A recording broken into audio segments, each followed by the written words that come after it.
Limonadın tarixi. Limonad bir zamanlar çox bahalı və elit içki hesab edilirdi. Deyilənlərə görə ilk dəfə limonad Fransız kralı 14-cü Ludovikin dövründə yaranıb. Ludovik hər dəfə masaya fərqli növ şərab gətirtməyi sevərmiş. Bu da xidmətçilər arasında çaşqınlıq yaradırmış. Limonad içkisi xidmətçilərdən birinin səhvi üzündən yaranıb. İçki növünü dəyişmək üçün ambara düşən xidmətçi içkiyə səhvən başqa maye əvəzinə limon şirəsi əlavə edib. Alınan dadda olan fərqliliyi aradan götürmək üçün ona mineral su da əlavə edib. Xidmətçinin bu səhvi ona uğur gətirdi.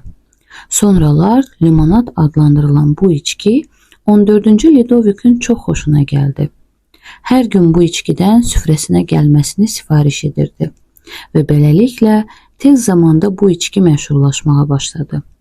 Əvvəlcə kral ailəsinin süfrəsinin, sonra isə bütün Avropanın sevilən içkisinə çevrildi. Limonad uzun illər kralın xidmətçisinin reseptinə uyğun hazırlanırdı. Ancaq 1767-ci ildən reseptdə dəyişiklik edildi.